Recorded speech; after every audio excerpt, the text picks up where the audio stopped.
Bien, vamos a comenzar con el simposio de hemostasia. La primera charla está a cargo de la doctora Cristina Dubós, es sobre detección del inhibidor del factor 8. La doctora Cristina Dubós es licenciada en Ciencias Químicas, en la orientación de análisis biológico de la UBA, es doctora en Química, bioquímica especialista en hemostasia, directora técnica del Laboratorio de Hemostasia del Servicio de Hemoterapia y Hematología del Hospital Británico, secretaria de redacción de la revista Hematología, docente de la Universidad Católica Argentina y de la UBA, y miembro de la Sociedad Argentina de Hematología del Grupo Cooperativo Argentino de Hemostasia y Trombosis.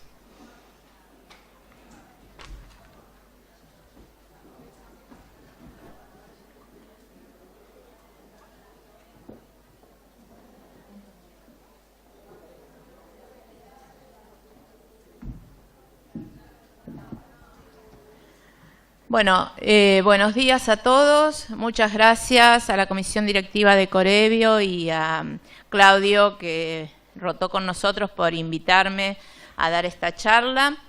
Y hoy vamos a ver un poco, en la primera parte, que es la que voy a dar yo, el diagnóstico de la hemofilia adquirida, que es parte de los inhibidores de los factores de coagulación.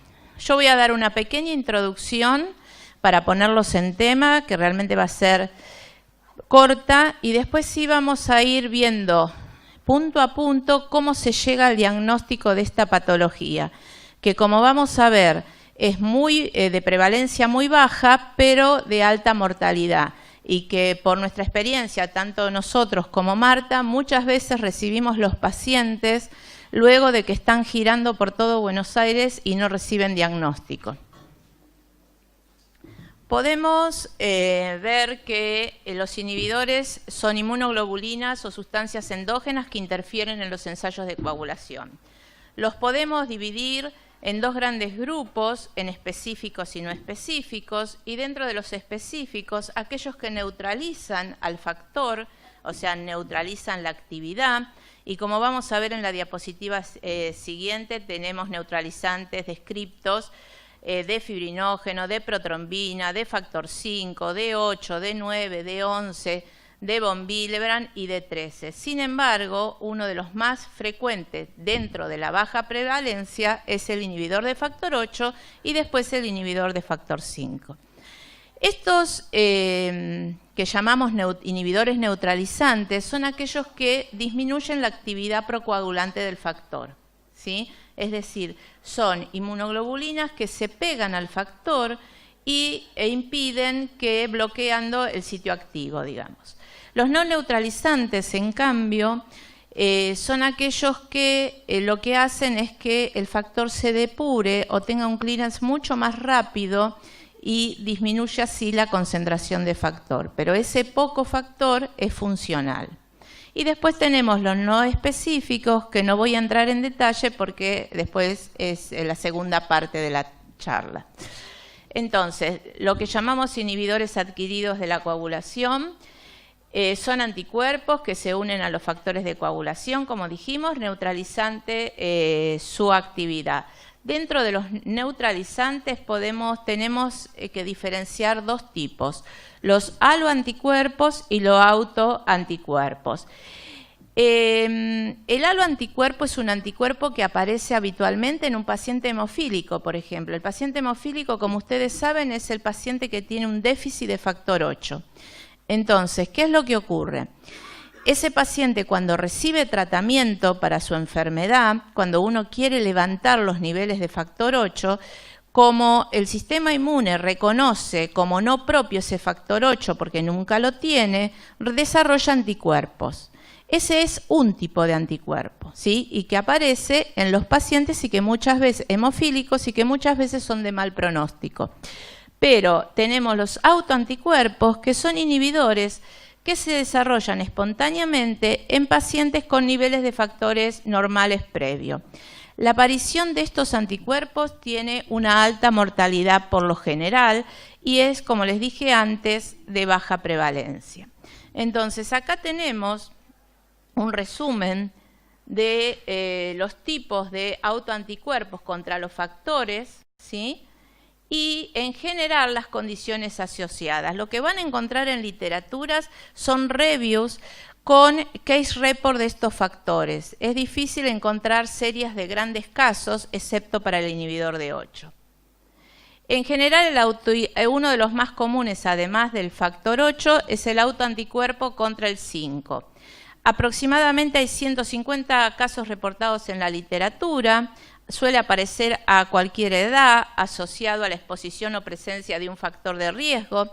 En general, muchas veces los pacientes han sido expuestos a trombinas que tenían factor 5 en el contenido. Entonces, el paciente, esa trombina era bovina, por lo tanto el 5 contaminante era bovino, lo reconoce como no propio y después tiene reacción cruzada. Vamos a hablar entonces nosotros específicamente en esta charla de la hemofilia adquirida o de cómo detectar la presencia de un inhibidor adquirido de factor 8.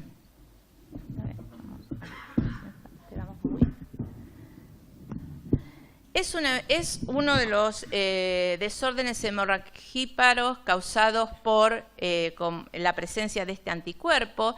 Es la frecuencia o la prevalencia reportada en distintos estudios desde 1,5 por millón de habitantes por año. En general son solo 30 nuevos casos por año en Argentina, es lo que se calcula. Tiene una alta mortalidad, del 9 al 22% de los pacientes mueren por esta enfermedad. Y como se fijan ustedes, este es el tipo de hematomas, son muy característicos. El médico habituado a verlo se da cuenta rápidamente que puede tratarse de una hemofilia adquirida, sobre todo en un paciente que no tiene antecedentes de sangrado ninguno. Es algo que el paciente estaba bien y de repente aparece con estos hematomas. Bueno, acá lo ven con más grados. El sangrado es difuso, espontáneo en piel. Los pacientes generalmente suelen ser añosos. Tenemos 2 picos donde se van a desarrollar la presencia de este inhibidor. En las mujeres especialmente se da en la edad fértil. ¿Por qué? Porque suele aparecer este inhibidor posparto.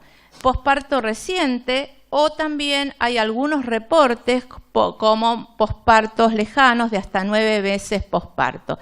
Y la otra población, ya en hombres y en mujeres, es en la edad añosa. Entonces, en la medida que la vida media humana va aumentando, aparecen más casos de este inhibidor de factor 8. Hay, en general, lo que están los autoanticuerpos descriptos son policlonales, en general son contra los dominios A2 y C2 del factor 8 y lo que hacen es bloquear la interacción con otros factores del complejo tenaza. Por eso es que disminuyen su actividad. Lo importante en general es que no existe correlación entre el nivel del sangrado y la potencia del inhibidor y esto se debe al tipo de cinética que tienen este tipo de inhibidores. Se han reportado en la literatura que el 62% de los casos el anticuerpo se une solo a un epitope de factor 8, mientras que en el 48% también se une a la fracción C2 de la proteína. En general, hace ya un par de años que se ha comenzado a evaluar por qué no se detecta más este inhibidor de factor 8, por qué pasa desapercibido. Y en general hay un trabajo que es el que les dice el título ahí arriba, que en general no se lo diagnostica porque ni los clínicos, ni los terapistas, ni los bioquímicos de los laboratorios lo sospechan. No es un paciente que llegue probablemente a un servicio de hematología, sino es un paciente que muchas veces lleva a la guardia o a los servicios de clínica médica y a veces no se les ocurre pensar que puede tratarse de esta patología. En esto es un trabajo que muestra una encuesta que se hizo a 302 médicos de distintas especialidades donde había un paciente añoso con sangrados y una PTT de 65 segundos, es decir, un PTT prolongado para cualquier reactivo sistema de detección que estemos hablando. y lo que se observa en el estudio es que solo el 50% pediría otro estudio y solo el 50% consulta con el servicio de hematología. Quiere decir que el otro 50% pasa desapercibido.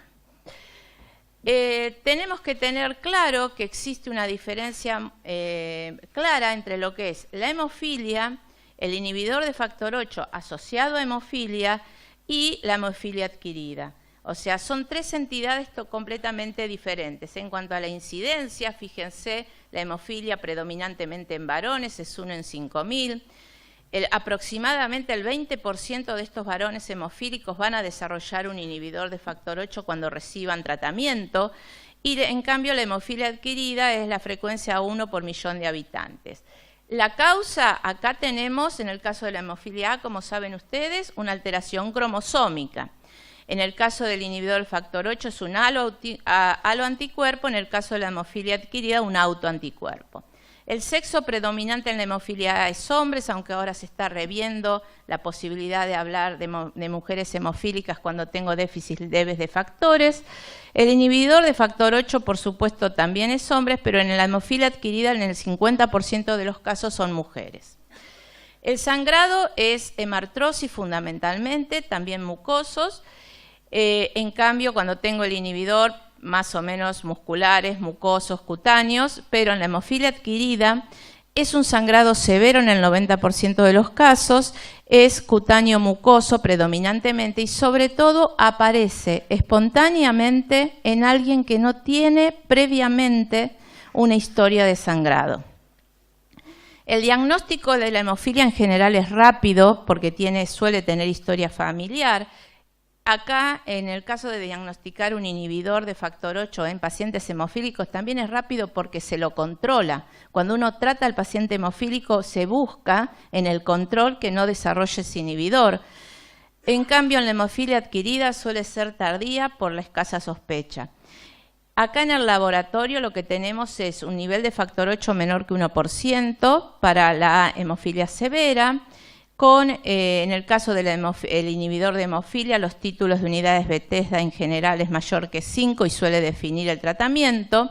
Y en la hemofilia adquirida, el factor 8 a veces está menor que 1, pero suele estar entre 5 y el 25% según las series largas de la literatura. Y se dice que como tiene una cinética de tipo 2, las unidades Bethesda subvaloran, la potencia del inhibidor está subvalorado por este método. El pronóstico suele ser bueno con tratamiento. En el caso que desarrollen el inhibidor, ya les dije que es más difícil tratar a ese paciente hemofílico, pero el pronóstico en la hemofilia adquirida suele ser muy malo. En general, el paciente hemofílico, una vez diagnosticado, generalmente en edad pequeña, en edad pediátrica, es tratado en centros de hemofilia acostumbrado a ver esta patología.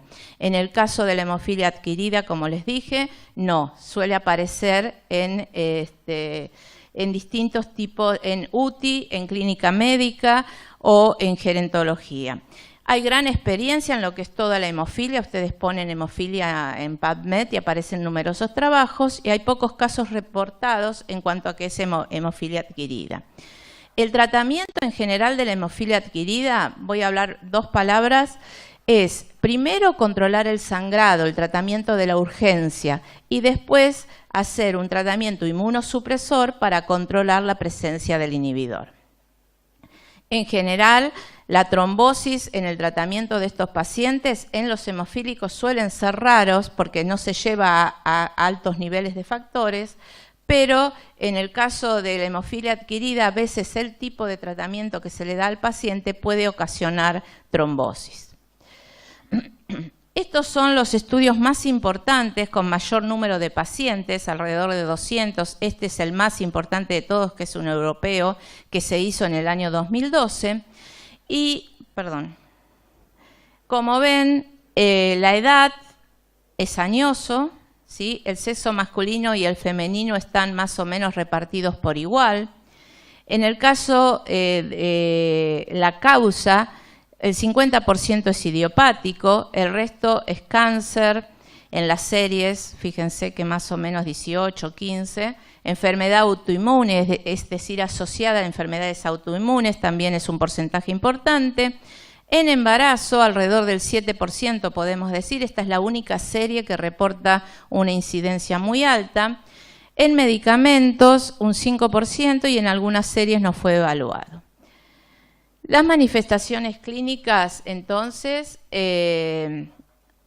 las podemos clasificar en sangrados graves o sangrados moderados. Si el sangrado es grave, entonces requiero de un agente bypassiante, habitualmente Novoceben o factor 7 recombinante. Los sangrados se consideran graves cuando son retroperitoneales o hematoma en iliopsias, psoas, el síndrome compartimental, el sangrado intracraneal, el periorbital, el gastrointestinal, el posoperatorio, sangrados que requieren la internación del paciente en terapia intensiva y sangrado muscular aún sin el síndrome compartimental. Los sangrados leves son esquimosis, incluso si son extensas, sangrado subcutáneo, y las imágenes muchas veces no suelen ser útiles para detectar este tipo de sangrados porque son tardías. Lo que tengo que hacer muchas veces es poder hacer un diagnóstico diferencial con la CID crónica para neoplásica, o sea que está asociada a cáncer, la hiperfibrinolisis, pero vamos a ver que el laboratorio es bien diferente, la púrpura amiloide y el exceso de dicumarínicos que puede presentar este tipo de hematomas.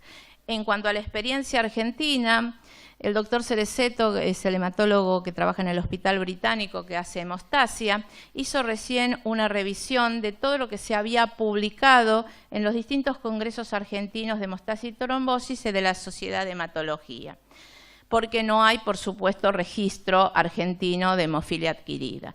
Y lo que encontró fue que entre el año 2007 y 2017, que son los 10 años que se revisaron, se reportaron 67 casos a los congresos, por lo menos.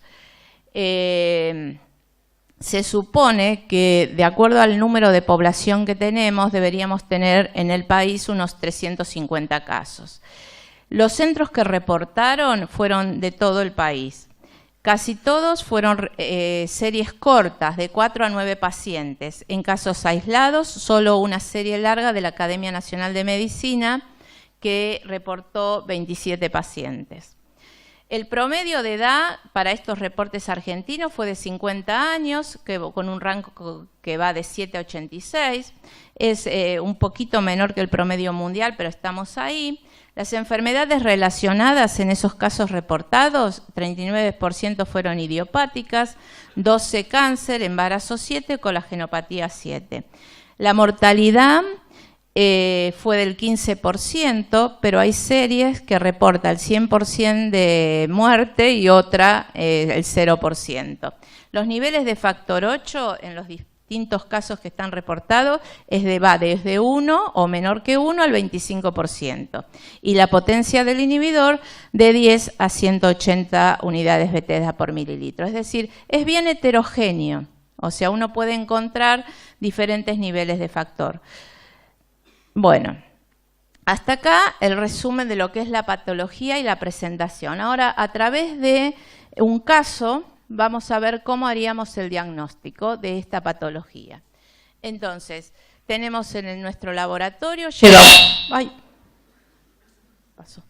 llega un paciente de 55 años con grandes hematomas, supongan que llega a la guardia, le piden el estudio de coagulación, tiene 98% de quick, APTT 104 segundos. Y entonces, ¿qué podemos pensar? Las plaquetas no están ahí, pero son normales. El tiempo de tromboplastina, ¿saben qué evalúa? Evalúa todas las reacciones llevadas a cabo por la activación de la parte denominada clásicamente vía intrínseca. Es sensible a los déficits de factores 12, 11, 9 y 8 y en menor medida a los de la vía final común. Tengo que tener niveles muy bajos de fibrinógeno para que se modifique la PTT. Algunos trabajos dicen menos de 80 miligramos decilitro, otros menos de 50, va a depender del sistema de reactivo y sistema de detección óptico o mecánico que ustedes utilicen. Se encuentra alterado este APTT en presencia de inhibidores y, como saben, es una prueba que tiene gran sensibilidad a la heparina. De hecho, es el APTT lo que se utiliza para monitorear la heparina no fraccionada. Y también gran sensibilidad a la presencia de dabigatran, un anticoagulante oral directo específico para la inhibición de la protrombina. Entonces, lo que tengo es un APTT prolongado, aislado, en un paciente que tiene una hemorragia. ¿Qué estudios solicitar? Que puede ser que el médico lo solicite o puede ser que ustedes, laboratorio, sugieran qué realizar. Entonces, una de las cosas que uno debe siempre tener es el tiempo de trombina. Porque, sobre todo si el paciente estuvo internado, hoy en día en la era del dabigatran en pacientes añosos por fibrilación auricular, hay muchos tomando dabigatran. Entonces, una de las cosas que primero le vamos a hacer es repetir la muestra. Acuérdense que el mayor error en hemostasia es la calidad preanalítica en estos momentos, donde tengo la parte analítica automatizada. Y si confirma ese valor de APTT, le voy a hacer un tiempo de trombina. Entonces, para este paciente, ahora el tiempo de trombina dio normal, 16 segundos para un normal de 15. La nueva muestra confirma un APTT largo, 2 segundos más corto. Sigue siendo largo, no hay diferencia por el error total de la determinación de APTT, 102, 104 es lo mismo.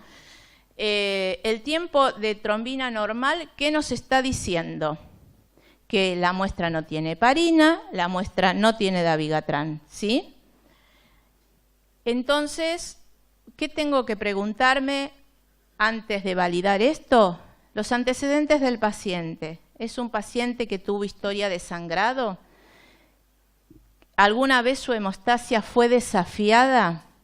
Es decir, ¿alguna vez fue sometida a cirugía y entonces pudo poner su hemostasia en juego y no sangró o sangró? Entonces, todo eso tengo que ir a buscar desde el laboratorio, entrevistando al paciente o preguntando al médico o leyendo la historia clínica si tienen historia clínica electrónica. Entonces, sin antecedentes de sangrado hasta el momento, 2 partos, 2 extracciones dentarias hace 10 años.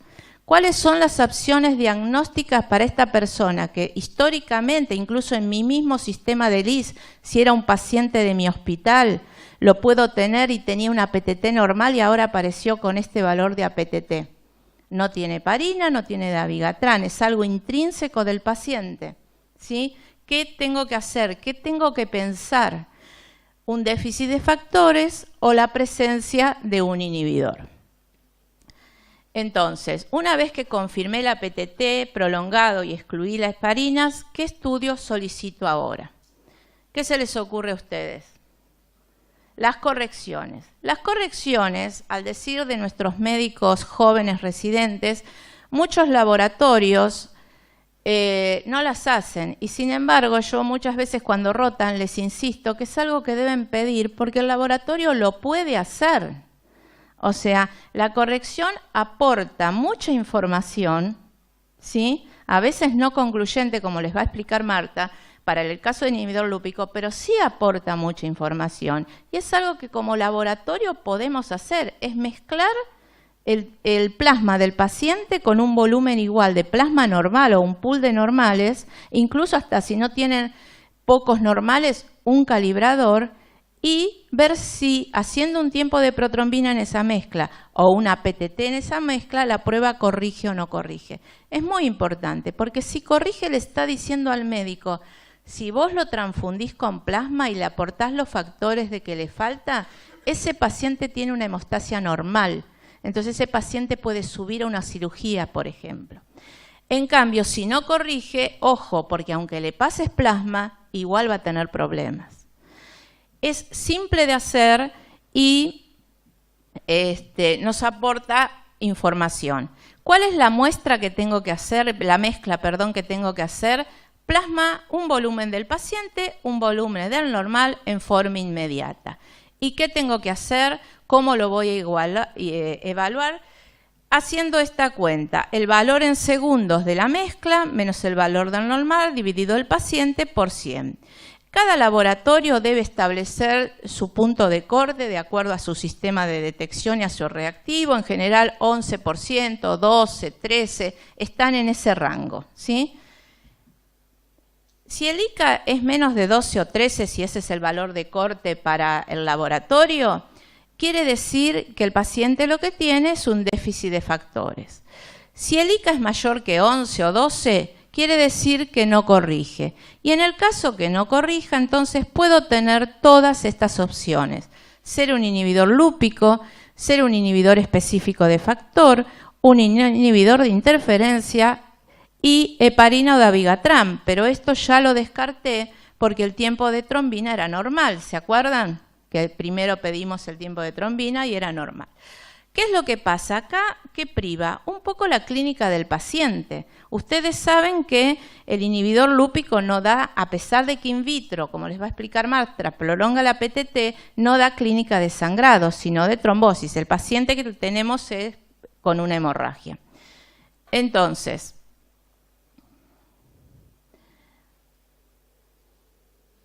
cuando se produce la no corrección o una corrección débil, hay que hacer el estudio de mezclas 2 horas a 37 grados y el ensayo para inhibidor lúpico y para el dosaje de los factores 8, 9 y 11, por lo menos que son los hemorrágicos.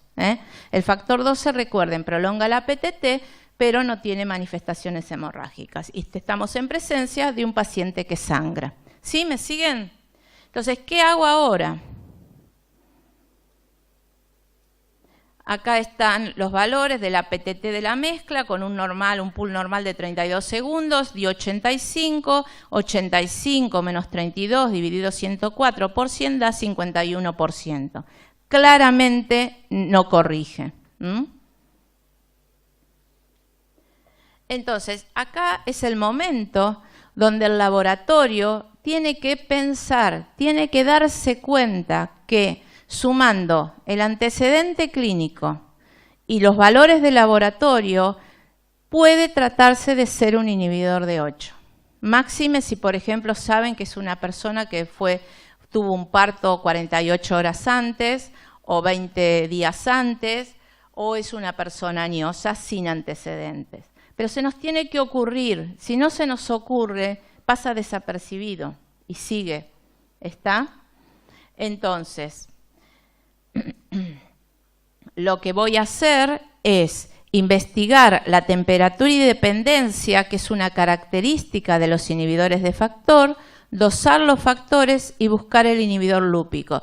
Es importante que para poder ponerle el rótulo de inhibidor específico de factores, las pruebas de inhibidor lúpico sean negativas, porque hay veces que son inhibidor lúpico positivo y se comporta un símil inhibidor lúpico. En este caso, perdón, un inhibidor de 8. En este caso, acuérdense que tenemos un paciente con hemorragia, pero también puedo tener un inhibidor lúpico positivo con un antiprotrombinemia, que puede tener algún tipo de sangrado, aunque el sangrado es diferente.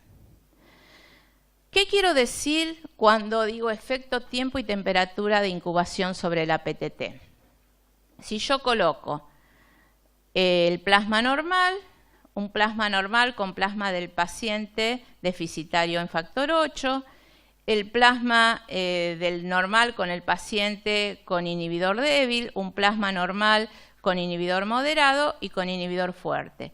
Y yo, fíjense, si yo hago el APTT luego de incubar el plasma normal, yo observo esto, ¿sí?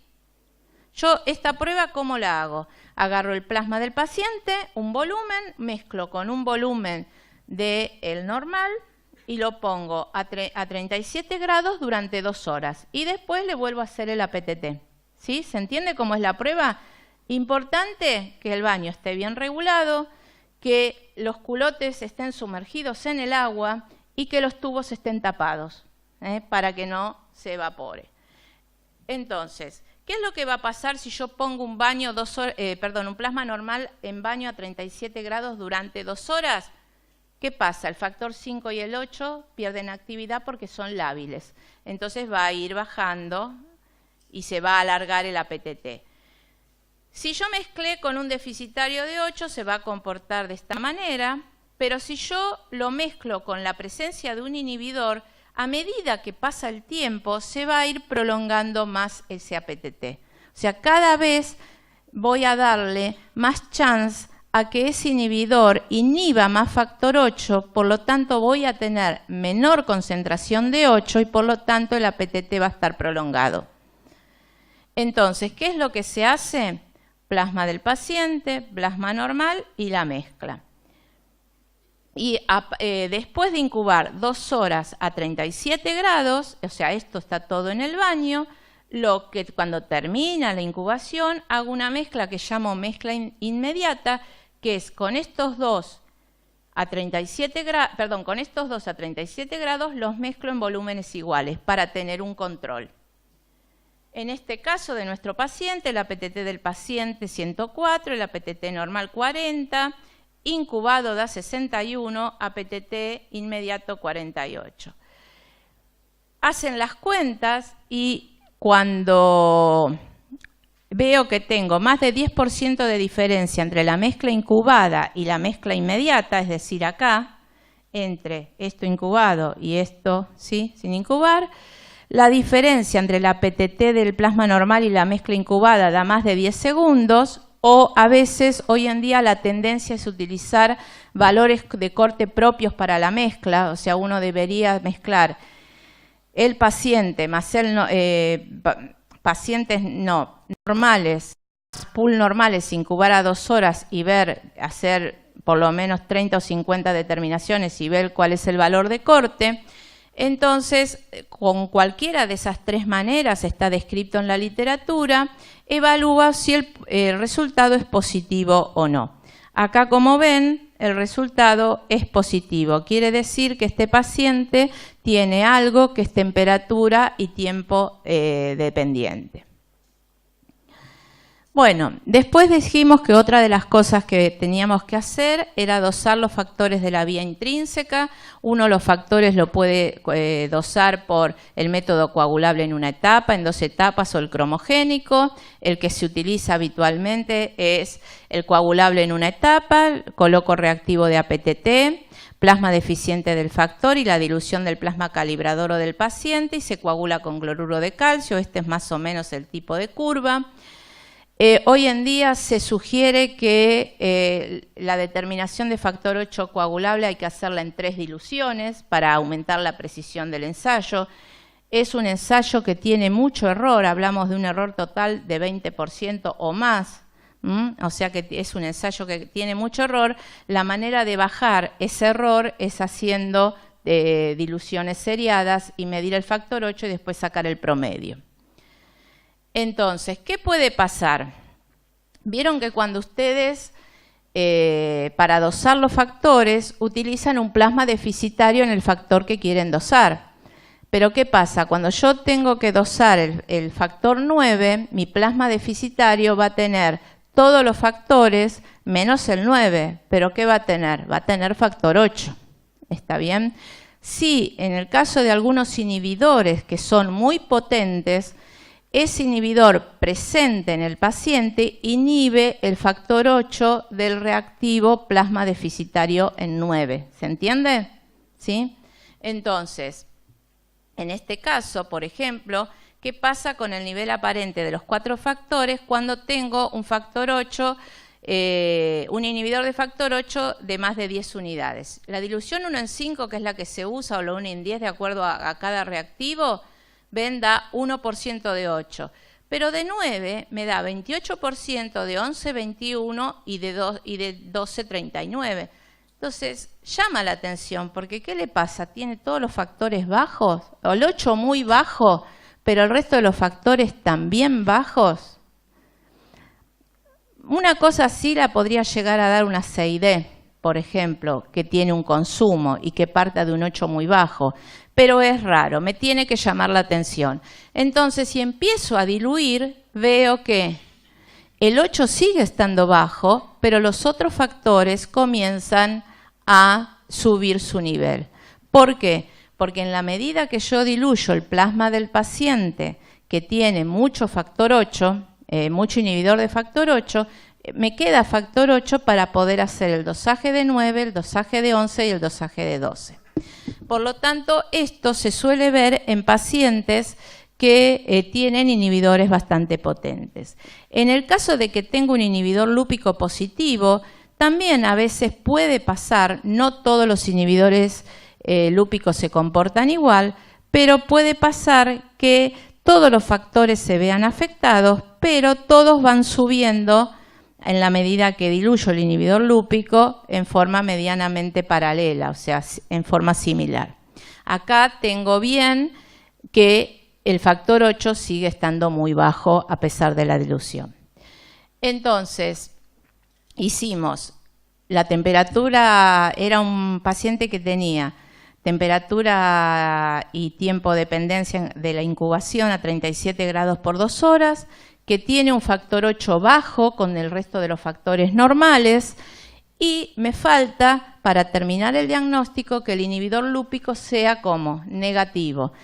No les voy a contar, porque va a hablar Marta, cómo hacen el diagnóstico, pero tienen que hacer el diagnóstico de inhibidor lúpico de acuerdo a las normas de la ISTH, y entonces tenemos para este paciente un tiempo de protrombina 98%, una PTT 104, el tiempo de trombina normal, APTT normal, la PTT normal, la prueba de corrección que no corrige, que demostramos que es tiempo y temperatura dependiente, que tiene un 3% de 8 con un 9 de 98, 11 de 105 y 12 de 96, o sea que esto me está hablando que es específico del factor, y el inhibidor lúpico es negativo.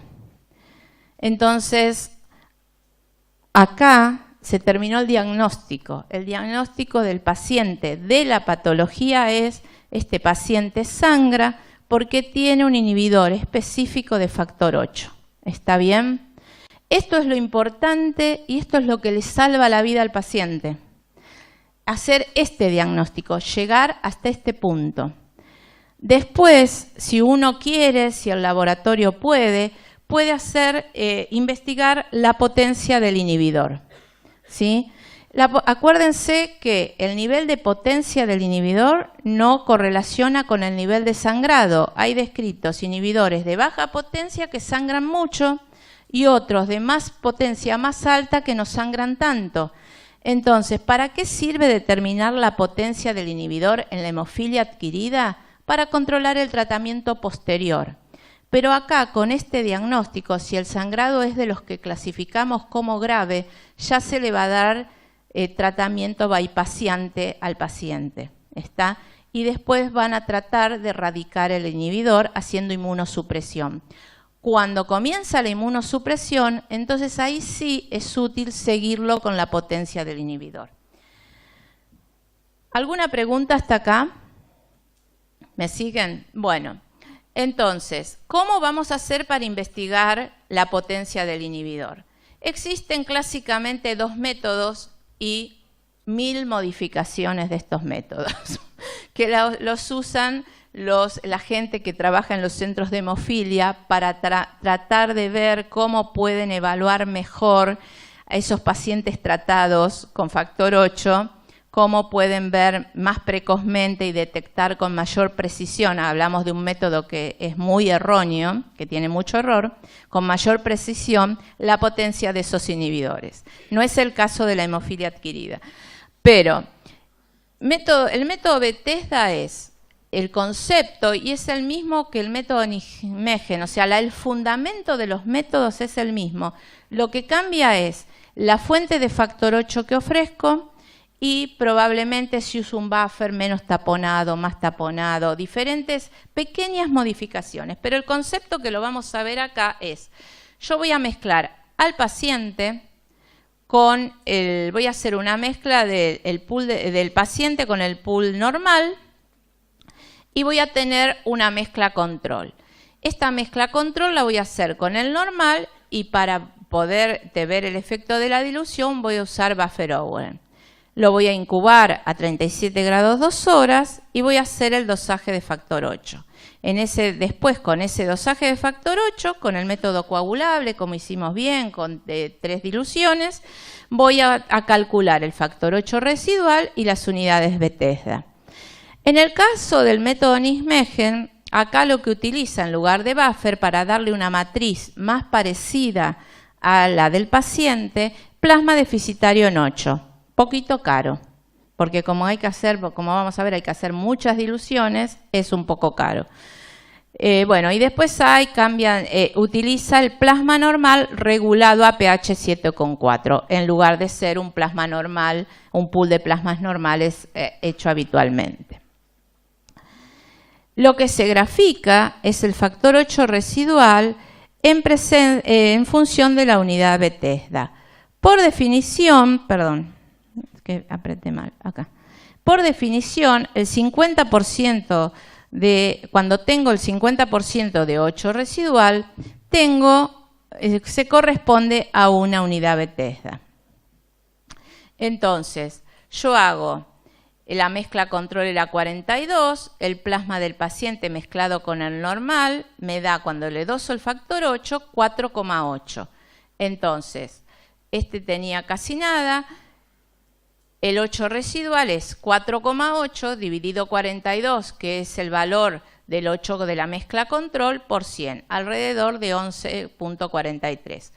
Después tengo el plasma del paciente diluido al medio, incubado con el normal, da 8,8, el factor 8 residual da 21%. Después, cuando hago la dilución al cuarto del paciente, el factor 8 residual da 35%. Y cuando hago la dilusión 1 en 8 da 23%, da el factor 8 residual 55%. Entonces, lo que se elige es habitualmente la dilución más cercana al 50%. A veces se toman 2 puntos, en este caso tenemos que es muy cerquita, que es 55.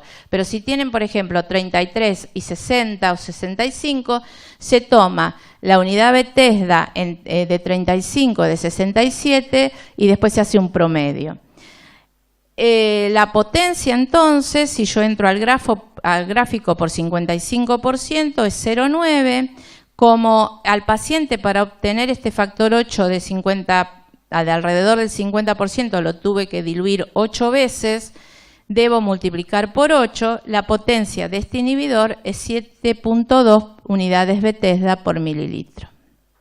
Esto lleva muchísimo tiempo, muchísimo trabajo y no siempre da tan lindo. Sí. Este es un ejemplo. Entonces, el diagnóstico es un inhibidor adquirido de 8 con una potencia del inhibidor de 7,2 unidades mililitro. Acá tenemos un caso, por ejemplo, donde podemos hacer las cuentas. El factor 8 del paciente es 0, después 24 y se puede hacer el 60% de factor 8 residual. En este caso no se hacen las diluciones, porque el paciente ya con el paciente tal cual me dio 60%. Y en este caso de acá, sí, como es muy bajo, cuando lo hago tal cual, debo hacer más diluciones. En general, ¿qué pasa? Esto, piensen que son incubaciones de 2 horas. Entonces, uno no es que hace el paciente tal cual y le hace el 8, sino que hace varias diluciones, por lo menos, qué sé yo, hasta 1 en 8, y después dosa el factor, incuba todos los tubos juntos, ¿se entiende? Porque uno no espera 2 horas, hace el primero, no me da cerca del 50, entonces voy a incubar la dilución al cuarto y después hago todas las diluciones, incubo. Si quieren, los dosajes de 8 los voy haciendo por etapas, hago el primero, el segundo, si ya vi que encontré, me ahorro todo el dosaje de 8 siguiente. Pero la incubación se hace toda junta. Es importante, como les dije para la PTT, tener los tubos tapados. Y acá en el caso 2, que es el que les mostraba recién, como el factor residual en la mezcla tal cual es 5%, debo empezar a realizar diluciones del paciente y acá recién en la dilución al cuarto obtuve un 46% de factor 8 residual y entonces debo multiplicar cuando tengo la unidad Bethesda por la inversa de la dilución, que en este caso es 4. Bueno, entonces, cuando tengo un APTT prolongado, aislado en el paciente con hemorragia, lo primero que tengo que hacer es confirmar en una segunda muestra ese APTT prolongado y excluir heparina y dabigatran. Y acá es donde tengo que pensar si realmente puede tratarse por la clínica del paciente y por los valores de laboratorio de un inhibidor de factor 8. En ese caso realizo el estudio de mezclas de 0 a 2 a 37 grados. Puede dar que corrija o no corrija. Hago ensayos para inhibidor, si no corrige, ensayos para inhibidor lúpico, los ensayos de factores. Y si las pruebas de screening de inhibidor lúpico son negativas y encuentro disminuido solo el factor 8 y tengo un efecto temperatura dependiente positivo, entonces se trata de un inhibidor de factor 8. Una aclaración que les quiero hacer es que a veces cuando tengo este estudio de mezcla no me da el efecto temperatura y dependencia. No da, o da muy en el borde, muy en el límite. Pero si el paciente tiene clínica y yo veo que el único factor bajo es el 8 y todo el resto son normales, aunque la mezcla no dé, igual se lo considera, se lo trata como un inhibidor de factor 8, sobre todo en un paciente que no tuvo antecedentes de sangrado previamente. Muchas gracias.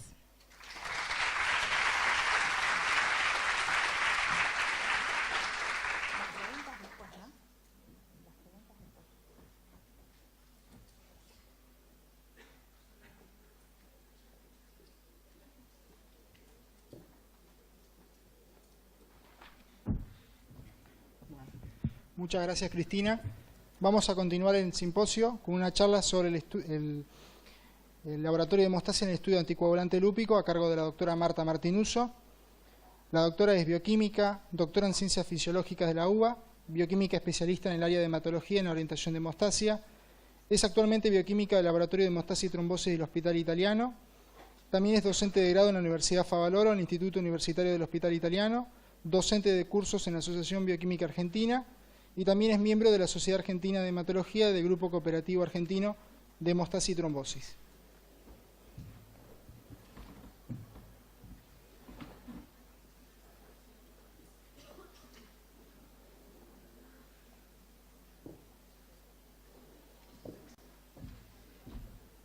Bueno, muchas gracias a Claudio. Vamos a buscar la opción de cuál es la opción mejor para que yo pueda ver las diapositivas.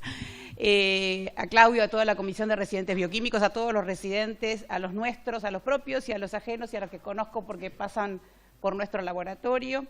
Y vamos a ver de alguna manera la segunda parte de esta charla, que es, bueno, estos son mis conflictos de interés. Cuando hablamos de inhibidores de interferencia, son inhibidores no específicos y están dispuestos por anticoagulante lúpico, para proteínas pueden dar inhibidores de interferencia, exceso de PDF puede dar un inhibidor de interferencia sobre todo en el tiempo de trombina. La proteína C reactiva extremadamente aumentada puede dar un efecto inhibitorio de interferencia y los llamados heparinoides. El anticoagulante lúpico por lejos es el más frecuente de todos estos inhibidores. Y tenemos exógenos, que no nos tenemos que olvidar de esto. Una heparina, cualquiera de ellas, de bajo peso molecular o no fraccionada, es un inhibidor de interferencia. La heparina de bajo peso molecular puede prolongar el APTT un poco, dependiendo de la concentración que tenga en el plasma, y no va a corregir con plasma normal, o sea, va a ser un inhibidor de interferencia.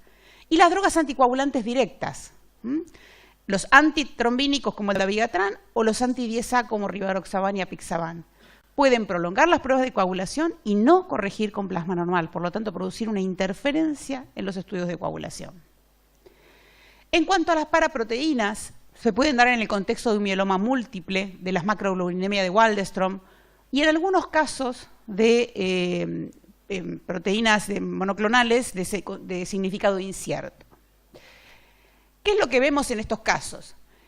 Se puede producir una alteración en la polimerización de fibrina, y ya hay estudios muy viejos que han hecho microscopía electrónica de fibras de fibrina que tienen inmunoglobulina dosada entre las fibras y que enlentecen la polimerización y pueden prolongar el tiempo de trombina, que es la prueba que mejor mide la polimerización de la fibrina, la transformación de fibrinógeno en fibrina. Y en esos casos puede verse también, digamos, acompañado de prolongación de las pruebas globales de coagulación TP y APTT. Puede producir solo interferencias en el TP y en el APTT con tiempo de trombina normal, porque son anticuerpos, porque están en exceso y porque interfieren, pero no de forma específica contra un factor. Y pueden dar, las pruebas prolongadas que dan, en general, no corrigen con plasma normal. ¿Por qué? Porque el interferente, que es esa paraproteína que está, cuando yo lo mezclo ese plasma con un plasma normal, sigue estando y sigue interfiriendo. Puede ver también interferencia en los dosajes de factores, es decir, que nos den prolongados y si yo hago los factores me dan bajos, generalmente más de 1. A veces no llegan a producir esa interferencia, porque como diluyo 1 en 10 el plasma para hacer el dosaje de factor, puedo no verlo, pero puedo verlo. Y en ese caso es muy importante hacer las curvas de dilución, que decía Cristina, hacer el dosaje de factores en más de una dilución.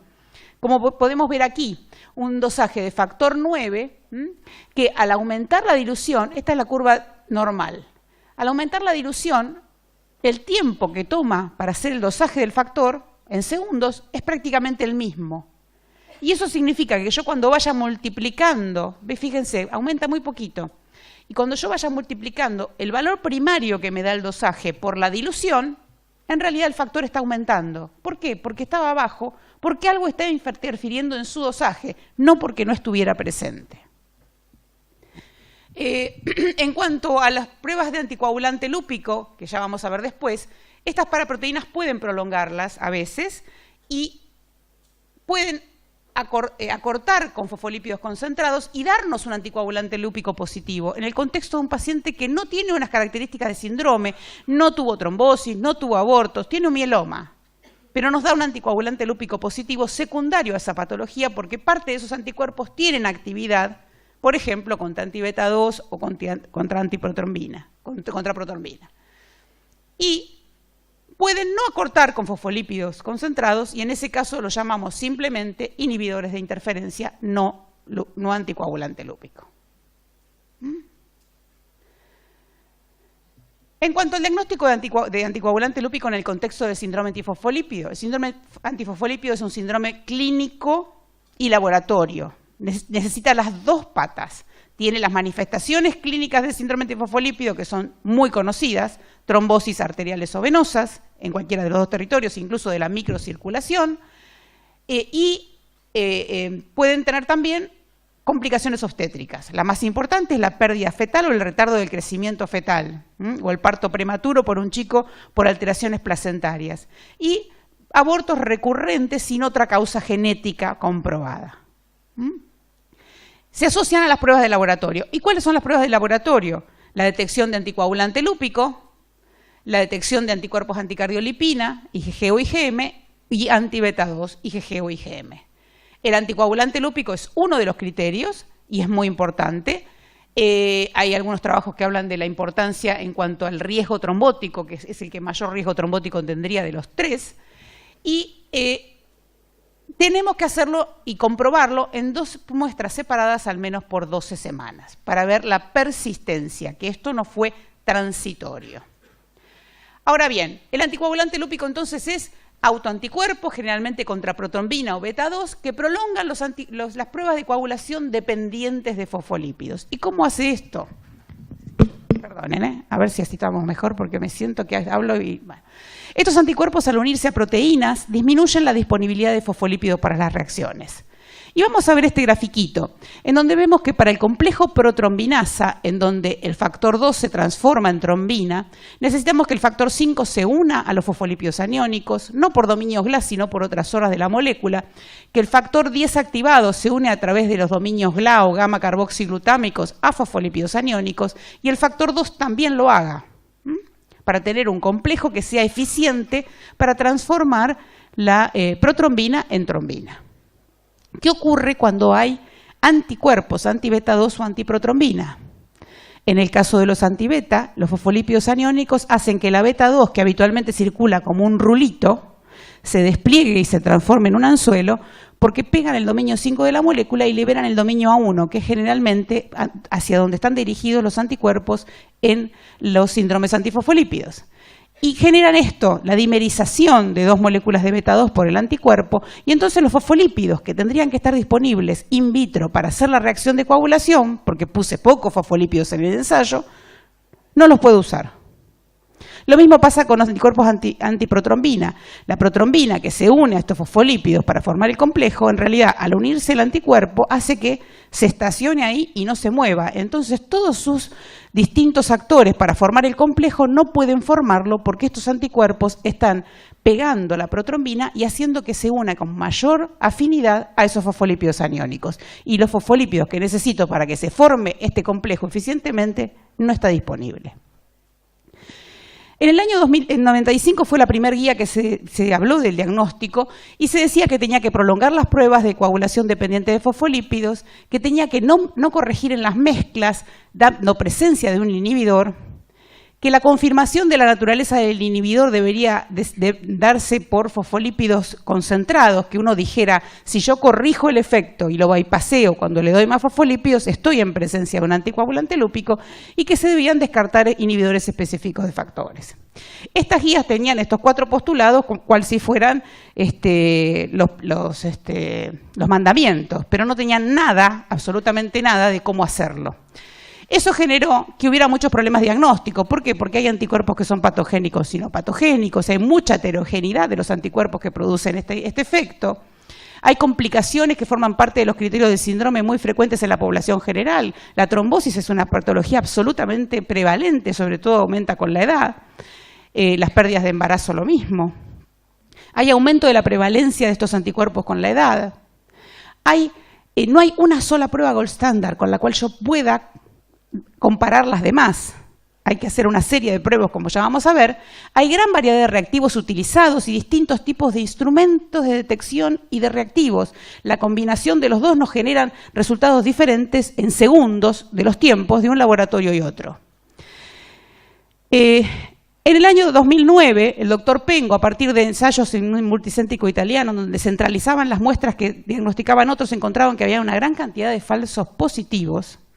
Y eso no es inocuo, porque el falso positivo es decirle a alguien, y sobre todo a una mujer que pierde embarazos, que en realidad está perdiendo el embarazo porque tiene un síndrome antifosfolípido. Y a lo mejor es un falso positivo. Veían que había muchos que no tenían ni anticardiolipina ni antibeta 2, que le habían hecho un anticoagulante lúpico nada más y daba prolongaciones leves y que en realidad eran, cuando se centralizaba el estudio, eran negativos. Entonces propusieron hacer una guía que tomó todas las fases, desde a quién estudiar, cómo tomo la muestra, qué condiciones preanalíticas, qué selección de reactivos, qué ensayos de mezcla, cómo calculo, cómo informo.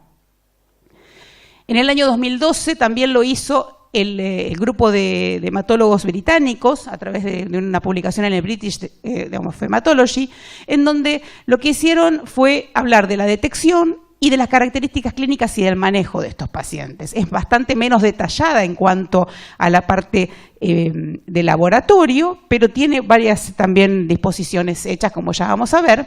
Y en el año 2014 la CLSI llamó a algunos expertos en el tema y hizo su primera guía de recomendaciones en anticoagulante lúpico, en donde habla del toma y manejo de las muestras, condiciones preanalíticas, descripción de los ensayos y limitaciones de cada uno de ellos, los cálculos que se deben hacer y cuáles son las interpretaciones de resultados. En primer lugar, ¿a quién estudiar? Los de alto riesgo son los pacientes que tienen trombosis arterial o venosa jóvenes, trombosis en sitios inusuales, pérdidas tardías de embarazo, cuando hablamos de más de 10 semanas, cualquier episodio de trombosis venosa o arterial o morbilidad obstétrica en un paciente que tiene una enfermedad autoinmune de base. Eso es el grupo de alto riesgo en donde hay que buscarle la presencia de un anticoagulante lúpico. Tenemos los de riesgo moderado, que son APTTs prolongados asintomáticos, abortos tempranos recurrentes, trombosis venosa con causa predisponente, pero que además sospecho que pueda llegar a tener un síndrome antifosfolípido en pacientes jóvenes. Y los de bajo riesgo son los pacientes añosos. Estos anticuerpos aumentan con la edad y hay una prevalencia interesante de pacientes añosos que no tienen clínica y que desarrollan el inhibidor. Las guías de las LSI lo que dicen es que tenemos que tener en cuenta que hay que estudiar cuando tenemos un APTT prolongado o un APTT prolongado en pacientes con o sin trombosis, es decir, aparece en el laboratorio la alteración, tenemos que definir si se trata de un anticoagulante lúpico, que cada laboratorio debe reconocer cuál es la sensibilidad de su reactivo de rutina. Si el laboratorio trabaja con un reactivo de rutina que es altamente insensible, voy a tener mucha menor prevalencia de esta detección de anticoagulantes así en la rutina. Pacientes con manifestaciones trombóticas o ciertas complicaciones obstétricas, y en general coincide con las guías de la Sociedad Internacional, donde habla de categorías de riesgo. No hay conflicto a este nivel. ¿Cuáles son las variables preanalíticas que tenemos que tener en cuenta? El citrato. Casi todos los estudios están hechos a nivel internacional de comparaciones con citrato 0,11 molar. Hay muy pocos estudios que utilizan 0,138 molar. Que sería el 3,8, citrato 3,8. Casi todos usan tubo celeste, citrato 0,11. Idealmente las muestras no deben tomarse de catéteres, esto fundamentalmente lo habla la CLCI, y nos remite a la guía H21A5 de la toma de muestra, y nos dice que en hematocritos mayores de 55% tenemos que corregir el citrato, bajarle el citrato que tiene el tubo, porque si no vamos a tener efectos espurios y de hecho vamos a tener un APTT prolongado que muchas veces no corrige con plasma normal, simplemente porque tengo exceso de citrato para el poquito plasma que tiene ese paciente. Y esto puede ocurrir en un paciente con trombosis que tenga EPOC, por ejemplo, y que tenga realmente muy alto el hematocrito. El transporte siempre a temperatura ambiente, hemostasia no se pone en heladera.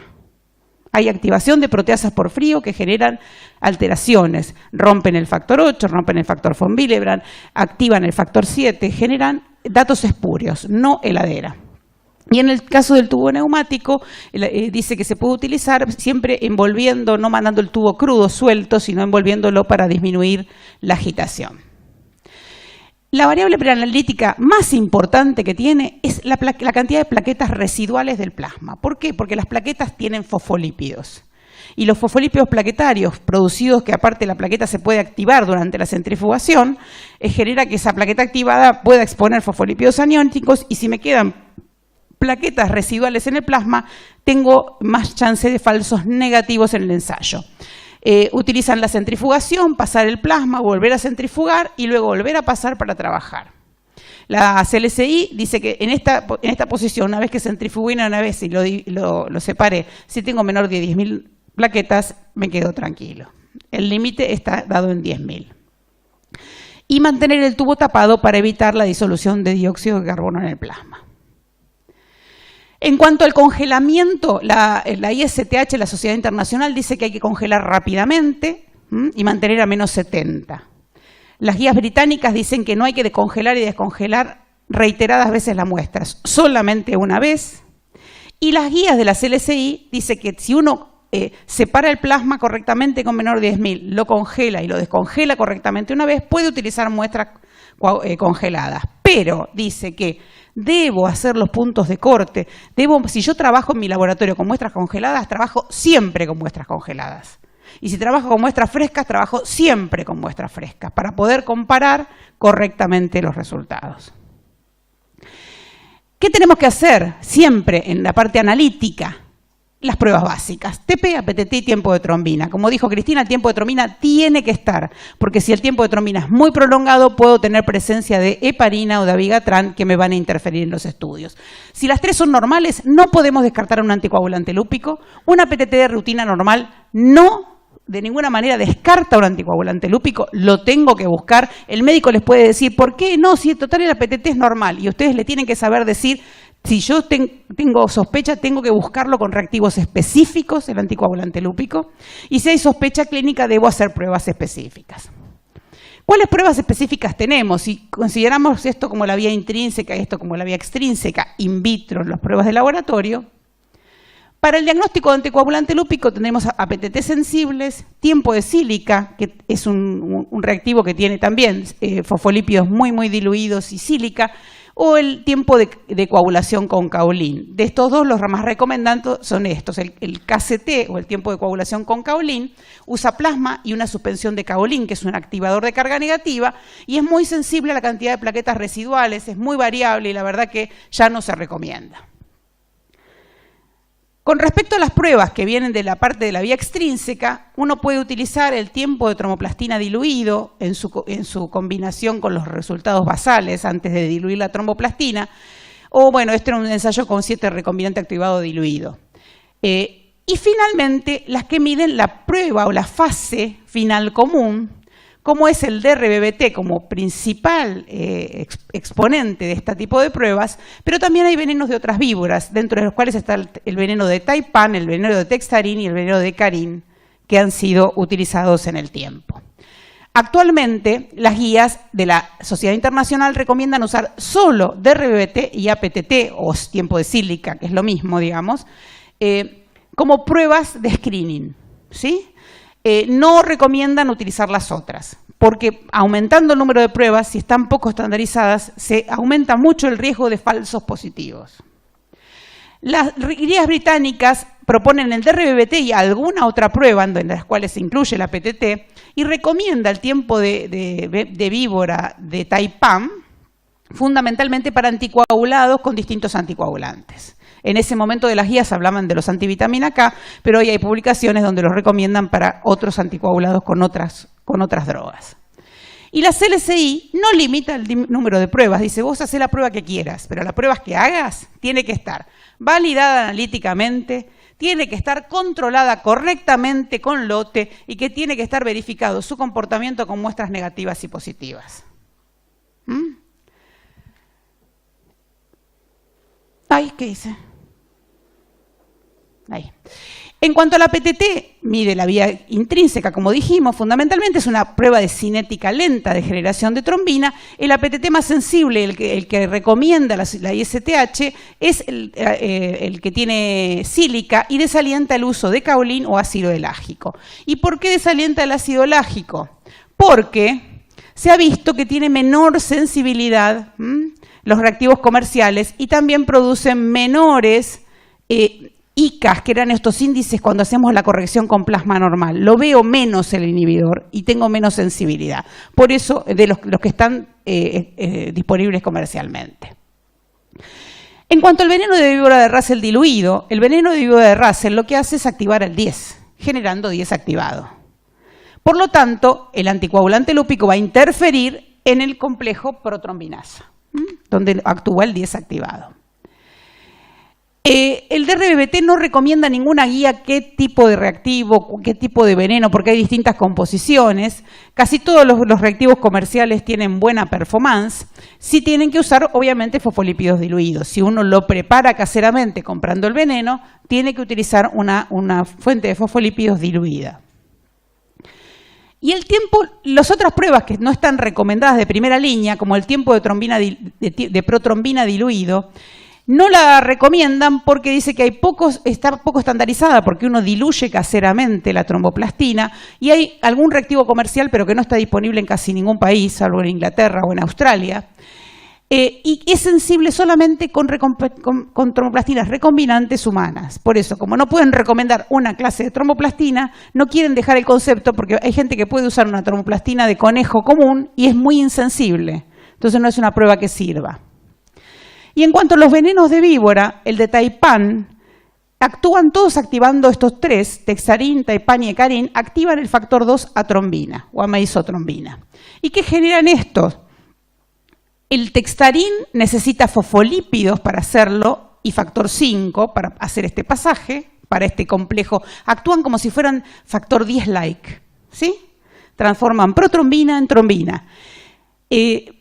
Necesita 5 fosfolípidos, por lo tanto es sensible al anticoagulante lúpico. El de Taipan puede actuar incluso con el factor 2 acarboxilado, por eso puede usarse en pacientes con anticoagulantes orales antivitamina K, pero requiere fosfolípidos, por lo tanto también es sensible al anticoagulante lúpico.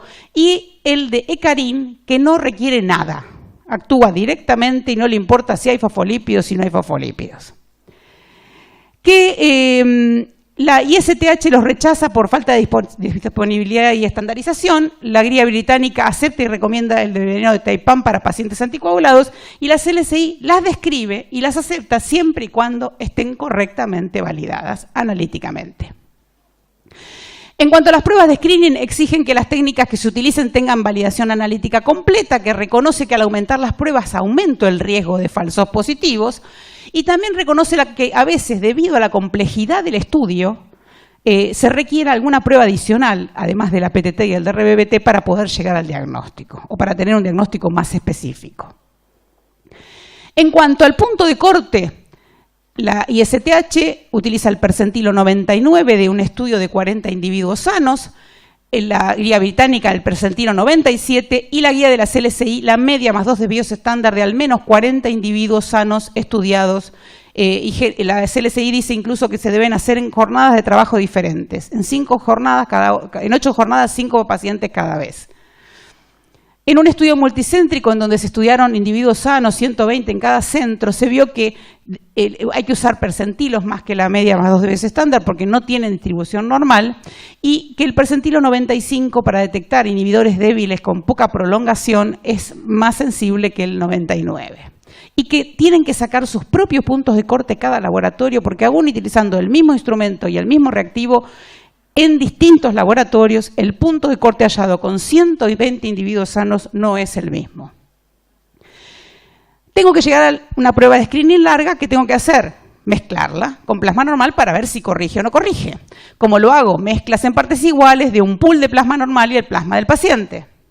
Y luego, para poder identificar si hubo corrección o no, tengo distintas formas de hacerlo. Una es hacer la razón de tiempos, mezcla normal, específica para las mezclas. Entonces, es decir, yo todas mis mezclas no pueden dar más de una razón de 1.2, por ejemplo, el normal. Puedo hacer el índice de Rosner, que es lo que más usado está y más recomendado está, que es el ICA, que es el tiempo de la mezcla, menos es el normal dividido el paciente por 100. Ahora, ¿cómo veo si esto corrige o no corrige? Calculo el punto de corte, porque a esos normales que hice las pruebas de screening los voy a mezclar con un pool. ¿Sí? Y les voy a calcular el ICA. A normales, no me importa. A los normales que utilicé de la población normal, le saqué el ICA a cada uno y le calculo el percentilo 99 o la media 2 desvíos estándar según la SLSI. Si corrige, hago dosaje de factores porque hay alguna deficiencia que me está produciendo esto y si no corrige, tengo que hacer búsqueda de inhibidores. Ahora bien, lo que propone la guía de la CLSI es utilizar para esto no el valor del pool que usamos, sino la media calculada del índice de referencia, o sea, del intervalo de referencia de la prueba. La media de ese valor del intervalo de referencia, cuando sacamos con nuestros 40 donantes, sería el valor que yo tendría que utilizar aquí. Eso está puesto en discusión actualmente por el doctor Gary Moore, por ejemplo, en donde dice que en el DRBBT en general no hay mayores diferencias entre esa media y el valor que dan los reactivos de DRBBT, pero con el APTT muchas veces él encuentra diferencias y lo que dice es que hay hasta un 24% de muestras que me darían que corrigen porque utilizo la media de los normales y que no corrigen si utilizo el valor real del pool que estoy utilizando. Por lo que se aconseja en esos casos que si no son iguales, utilizar el valor del pool que utilizo y no de la media del rango de referencia. Nosotros habitualmente tenemos bastante parecidos los valores, salvo por ejemplo en el DRBBT confirmatorio que hay una ligera diferencia. Por lo tanto nosotros usamos para hacer las mezclas, para evaluar las mezclas, el valor del pool, dado que tiene muy baja variabilidad, interensayo, el valor del pool para hacer los cálculos de la corrección del ICA. ¿Debo realizar siempre la mezcla? No necesariamente. Puedo tener la prueba de screening larga, la corrijo con fosfolípidos y según la guía de la CLSI, eso sería suficiente. ¿Qué le agrega la mezcla? Especificidad. Si yo tengo el paso del que no me corrige, estoy más segura que eso que estoy viendo es un inhibidor lúpico. Si la no corrección de la prueba es una condición para diagnosticar un anticoagulante lúpico, y la respuesta a esto es no. Puedo tener un anticoagulante lúpico que esté producido por anticuerpos que están en bajo título, que yo al diluirlos con el plasma normal para hacer la mezcla, estoy diluyéndolos. Y por lo tanto, la prueba me puede corregir. En un trabajo que publicó Cristina, muy interesante, estudiando 200 pacientes aproximadamente con anticoagulante lúpico positivo, si ella cortaba en el ensayo de mezcla y decía corrige, entonces no le hago los confirmatorios, paso directamente a hacerle dosaje de factores y no hago el confirmatorio, hubiera perdido 61 pacientes que le hubieran dado que no tenía anticoagulante lúpico cuando sí lo tienen. Entonces, el concepto es, le hago la mezcla para hacer una prueba más específica, pero si la mezcla es negativa, yo tengo que seguir adelante con el estudio del anticoagulante lúpico si lo estoy buscando, ¿sí? Hay algunos trabajos que dicen que la prevalencia, o sea, el poder de predicción de trombosis es el mismo de los inhibidores que tienen mezcla positiva o negativa. La asociación con anticardiolipina generalmente tienen mayor prevalencia de anticardiolipina positivo los que tienen mezcla positivo, pero no obstante eso son factores de riesgo. Y las guías de la ICTH proponen trabajar con los screenings y las mezclas solamente cuando el paciente está anticoagulado oral con antivitamina K, como ya vamos a ver. Y la necesidad depende mucho del reactivo. Nosotros en general lo usamos siempre mandatoriamente cuando hay anticoagulantes orales antivitamina K y la opinión personal nuestra, por lo menos de nuestro laboratorio, es que hay que hacer siempre la mezcla porque nos da mayor especificidad al ensayo. No obstante eso, la mezcla negativa no descarta la presencia de un anticoagulante lúpico. No hay un consenso de qué es la potencia de un inhibidor, es decir, poca prolongación de los ensayos de screening, prolongación de una sola prueba, de las dos que hagamos, por ejemplo, hago Russell y APTT y me da una sola, eso es un anticoagulante débil. Aquel que se detecta solo en el paciente, pero la mezcla me da negativo. La verdad que no hay ninguna definición y tampoco hay ninguna definición que diga que alguna de estas situaciones que podrían considerarse anticoagulantes lúpicos débiles no tengan el mismo valor predictivo de riesgo de trombosis o de pérdida de embarazo que un inhibidor que prolonga muchísimo y da todas las pruebas positivas. No hay correlación clínica a ese punto. Y no hay metodología para cuantificar la potencia. Y las guías de las LSI directamente no las recomienda intentar hacer algún tipo de potencia porque hubo muchos intentos fallidos que no sirvieron para nada. Ahora, ¿debo hacer la mezcla si el screening es normal? Yo estoy buscando, tengo una persona que perdió un embarazo tardío, tuvo un aborto temprano, le quiero buscar si tiene un inhibidor lúpico. Un chico que tuvo trombosis a los 25 años, idiopático, y tengo que buscar si no tiene un síndrome antifosfolípido, porque eso va a definir incluso la anticoagulación del paciente. Entonces estoy buscando. Y tiene mucha sospecha, probable, pero me da negativo el screening. Le hago el Russell, le hago la PTT, me da normal. ¿Qué tengo que hacer? ¿Le hago la mezcla o no? Bueno, en la Task Force del 2014 del Congreso de Antifosfolipidos, el profesor de Groot de Holanda dijo que los ensayos de mezcla son necesarios si la sospecha de síndrome es alta y el screening me da negativo. ¿Y por qué puede deberse eso? Porque los niveles de protrombina o de beta 2 del paciente sean bajos. Entonces, cuando yo le pongo al normal, el normal en la mezcla, que tiene beta 2 normal, el anticuerpo se puede expresar mejor. Entonces, ¿qué ocurre con esto? Ellos proponen que si el screening es positivo y prolongado, hacemos el confirmatorio. No sería necesario hacerle la mezcla, no es indispensable. Si el screening a PTT o de RBBT dan negativos, dan normales, pero tengo alta sospecha, hay que hacerle la mezcla. Si esta mezcla da prolongada, sigo con la mezcla para hacerle el confirmatorio, no se lo hago al paciente, se lo hago a la mezcla, porque en la mezcla es donde se evidenció que hay un efecto de un anticuerpo. Si la mezcla me da normal, LA negativo y no sigo.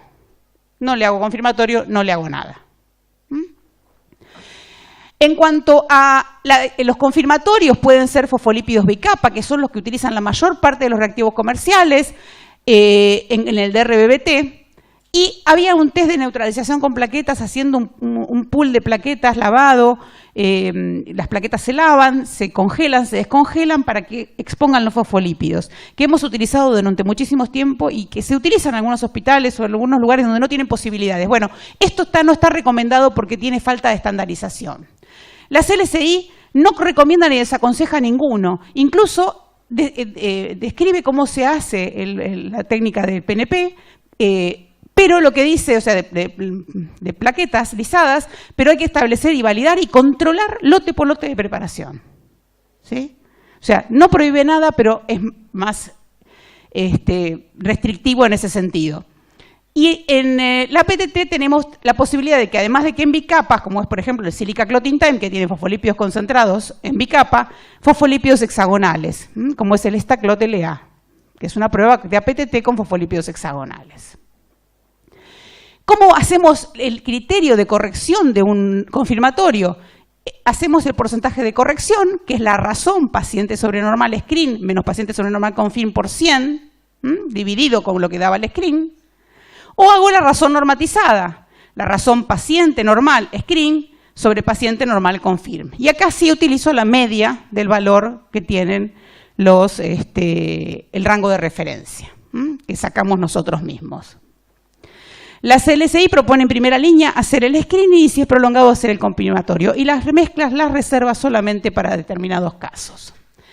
Los puntos de corte, nuevamente, a los mismos plasmas que le hice el screening y saqué el punto de corte del screening, y le hice las mezclas y saqué el punto de corte de las mezclas, les hago los confirmatorios, aunque sean normales, y saco cuál es el punto de corte con el 99 percentilo, el 97 percentilo o la media más 2 de Bayes estándar, según la guía que yo siga.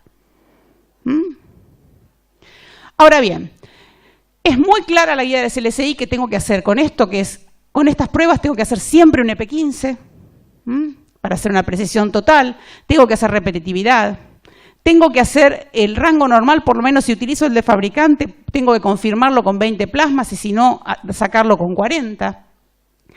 No, digamos, la veracidad es más difícil porque tengo que tener algún material que tenga el valor asignado y en general ofrecen rangos más que un valor específico, no aplica la linealidad porque son técnicas de coagulación y tengo que hacer algún tipo de validación clínica de especificidad, aunque es bastante más difícil.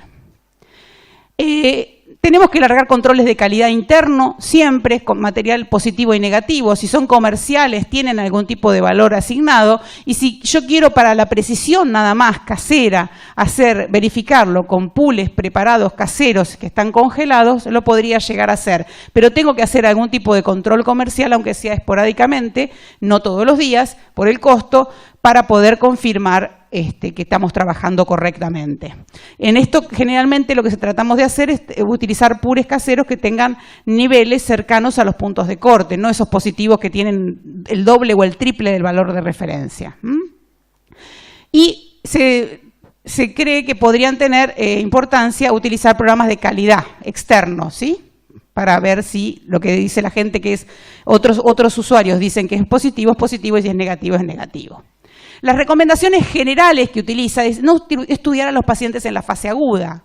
El paciente tiene trombosis hoy y lo voy a estudiar hoy. No, ¿por qué? Porque hay mucho aumento de 8, mucho aumento de fibrinógeno, que son reactantes de fase aguda.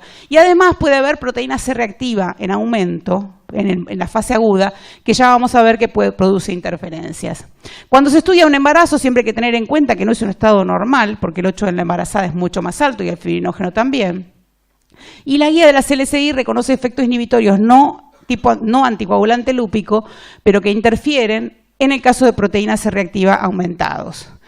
Y lo que se ha visto es que la proteína C reactiva, que es un reactante de fase agudo, tiene afinidad por fosfolípidos, sobre todo fatilcorina y etanolamina, que están en las mezclas de los reactivos.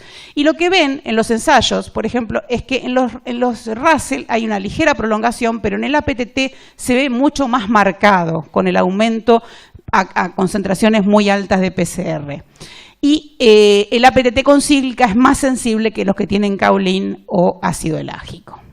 Aquí tenemos un paciente de 75 años que es un prequirúrgico de vías biliares con APTT prolongado, que lo mandan a estudiar para ver si realmente tiene algo o no, y estuvo internado hace 15 días atrás por una pancreatitis aguda por el compromiso biliar que tiene.